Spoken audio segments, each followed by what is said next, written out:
Hello everyone. आप सभी का स्वागत है आपके अपने चैनल स्टडी विद फ्रेंड्स में।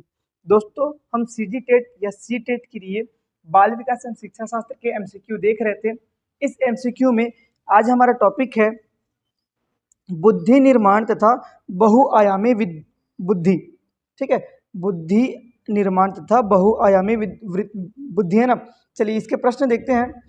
इसमें एकदम गिने चुने प्रश्न रहेंगे, एकदम डीप से पढ़ने की जरूरत नहीं है। ये आपके पुराने C TET, CG TET, UP TET, जितने भी टेट है ना, उन सब में आए हुए क्वेश्चंस है, तो अच्छे से याद करिएगा, है ना। क्वेश्चन रिपीट होते ही हैं, क्वेश्चन को बस फेर बदल करके दिया जाता है, आंसर सेम टू सेम रहता है। क्लियर। चलिए पहला क्वेश्चन देखते हैं। निम्नलिखित में से कौन सा बुद्धिमान बच्चे का लक्षण नहीं है? ए, वह लंबे निबंधों को बहुत जल्दी रटने की क्षमता रखता है। बी, वह जो प्रवाह पूर्ण एवं उचित तरीके से संप्रेषण करने की क्षमता रखता है। वह जो मूर्त रूप से सोचता रहता है। और चौथा है, वह जो नए परिवेश में स्वयं को समायोजित कर सकता है। तो इसका आंसर क्या आएगा? लक्षण नहीं है। किस चीज़ का लक्षण नहीं? देखो, आप किसी समावेश में या किसी नए परिवेश में समाहित हो रहे हो तो भी आपके लिए अच्छी बात है। मूर्त रूप में सोचना मतलब जो कल्पनाओं के पीछे नहीं भागता, वास्तविकता का ज्ञान रखता हो, क्या कहलाता है? बुद्धिमान कहलाता है। वह जो प्रवाह पूर्णतः उचित तरीके से संप्रेषण करने में की क्षमता रखता है, मतलब ये कि अच्छा संप्रेषण रख रहा है और क्षमता अच्छा है, मतलब मान के चलिए कि उनके बोलने का तरीका, हाव भाव अच्छा है। और पहला क्या बोल रहा है? वह जो लंबे समय तक या लंबे निबंधों को बहुत जल्दी रटने की क्षमता रखता है। तो इसका आंसर क्या आ जाएगा? ए। जो निबंधों को रटता है वो बुद्धिमान थोड़ी ना कहलाता है। ठीक है, देखिए आंसर। चलिए नेक्स्ट क्वेश्चन देखते हैं। एक बच्चे की मानसिक आयु 12 वर्ष है ना, मेंटल एज 12 वर्ष, उसकी वास्तविक आयु 10 वर्ष है, तो उसकी बुद्धि लब्धि क्या होगी? जो शरीर की आयु है वो 10 वर्ष हो जा रही है ना, और बुद्धि कितने वर्ष बता रहा है? सॉरी, मतलब हाँ, बुद्धि या मानसिक आयु कितना बता रहा है? 12 वर्ष बता रहा है। तो क्या हो जाएगा इसमें? देखिए, आपको एक बुद्धि लब्धि का फॉर्मूला याद रखना है। बुद्धि लब्धि बराबर मानसिक आयु बटे तैथिक आयु या शारीरिक आयु, है ना। मानसिक आयु बटे शारीरिक आयु गुणित 100, ये आपका क्या निकल जाएगा? जो बुद्धि लब्धि है वो निकल जाएगा। ठीक है, तो देखेंगे 10 और ये 12 है, तो इसका आंसर क्या आ जाएगा? ऑप्शन सी आ जाएगा, 120 आ जाएगा। मतलब देखिए, जिसकी आयु है ना, वास्तविक आयु 10 वर्ष और उसको बुद्धि का वर्ष कितना दिखा रहा है? 12 वर्ष बता रहा है, तो उसका IQ लेवल क्या हो जाएगा? 120 हो जाएगा। चलिए नेक्स्ट क्वेश्चन देखते हैं। एक बालक जिसकी बुद्धि लब्धि 105 है, एक बालक जिसकी बुद्धि लब्धि 105 है, उसे किस उसे वर्गीकृत किया जा सकता है? श्रेष्ठ बुद्धि के रूप में, सामान्य बुद्धि के रूप में, ठीक है, फिर नेक्स्ट सामान्य से अधिक बुद्धि के रूप में और मंद बुद्धि के रूप में, है ना। ऑप्शन ए श्रेष्ठ बुद्धि, ऑप्शन बी सामान्य से अधिक बुद्धि, ऑप्शन सी सामान्य बुद्धि और ऑप्शन डी मंद बुद्धि। इसका आंसर आ जाएगा आपका क्या? सामान्य बुद्धि। देखिए, 20 से जो कम रहते हैं, 20 से इससे कम, उसको जड़ बुद्धि बोलते हैं। 20 से 59 है ना, 59 तक, 20 से 59 तक हीन बुद्धि। 60 से 69 10 पॉइंट का अंतर है, 60 से 69 क्या? मूढ़ बुद्धि। ठीक है, 70 से 79 सीमांत मंद बुद्धि। ठीक है, और 88 से 89 क्या होता है आपका? मंद बुद्धि कहलाता है। उसके बाद 100 से 109 सामान्य। तो देखिए हमारे पास क्वेश्चन में क्या 105 है, तो 100 से 109 सामान्य कहलाता है, 110 से 119 श्रेष्ठ, 120 से 139 अति श्रेष्ठ और 140 से इससे अधिक क्या कहलाएगा? प्रतिभाशाली कहलाएगा। ओके, चलिए नेक्स्ट क्वेश्चन देखते हैं। हार्वर्ड गार्नर द्वारा निम्नलिखित में से किसी योग को छोड़कर बाकी सभी बुद्धि के प्रकार बताए गए हैं। किसको छोड़कर बुद्धि के प्रकार बताए गए हैं? पहला भाषा, दूसरा सृजनात्मक, तीसरा अंतर व्यक्तित्व कौशल और चौथा क्या आपका? अंतर व्यक्तित्व संबंध। इसमें क्या आ जाएगा? आपका आंसर आ जाएगा बी, सृजनात्मक को नहीं बताया गया है हार्वर्ड के द्वारा।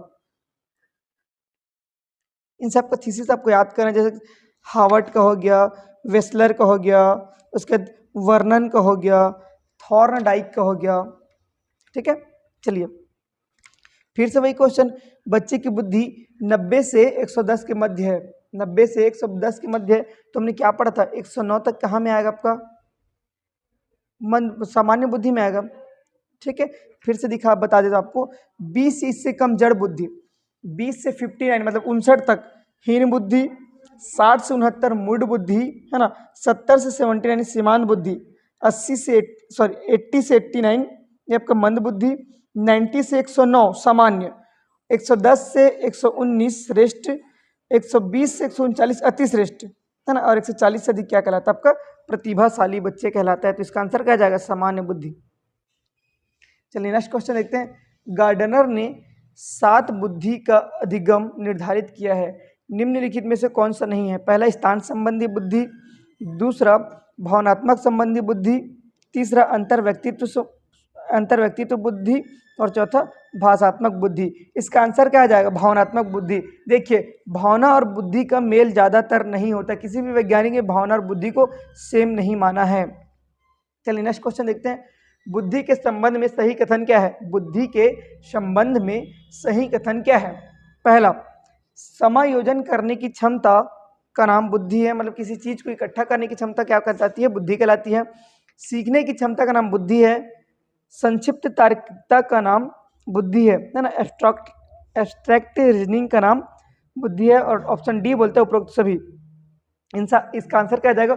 ऑप्शन डी उपरोक्त सभी, मतलब समायोजन, सीखने की क्षमता, संक्षिप्त तार्किकता, सबका सब क्या है? बुद्धि के परिभाषाएं हैं। नेक्स्ट क्वेश्चन देखते हैं।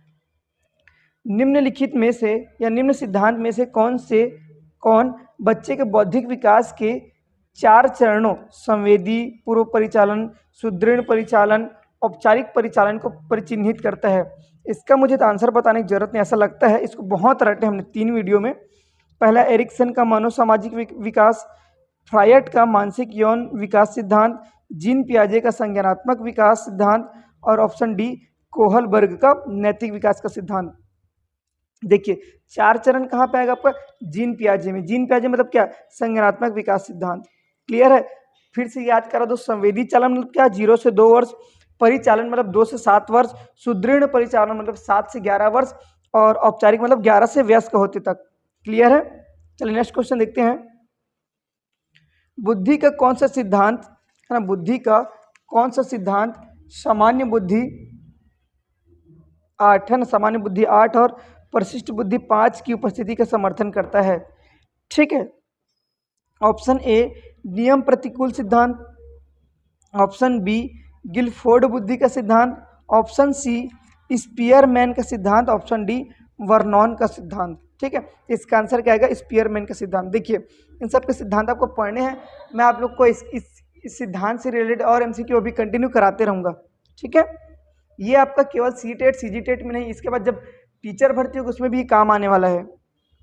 चलिए नेक्स्ट क्वेश्चन देखते हैं। गिलफोर्ड ने अभिसारी चिंतन पद का प्रयोग, गिलफोर्ड ने अभिसारी चिंतन पद का प्रयोग किसके समान अर्थ में किया है? ऑप्शन ए बुद्धि, ऑप्शन बी सृजनात्मक, ऑप्शन सी बुद्धित एवं सृजनात्मक, ऑप्शन डी इनमें से कोई नहीं। तो गिलफोर्ड ने किसके लिए किया है? इनमें से कोई नहीं। अभिसारी चिंतन किसके लिए किया है? इनमें से कोई नहीं, मतलब बुद्धि के लिए अभिसारी चिंतन नहीं है। ओके चलिए ठीक है, आज का हमारा वीडियो केवल यहीं तक है। ठीक, अगर आपको हमारी वीडियो पसंद आती है तो वीडियो को लाइक कीजिएगा, है ना, अपने दोस्तों को शेयर कीजिएगा। आपको कोई डाउट हो या हमसे बात करनी है तो कमेंट कीजिएगा, और अगर आप चैनल पर नए हो तो चैनल को सब्सक्राइब कीजिएगा। Thank you.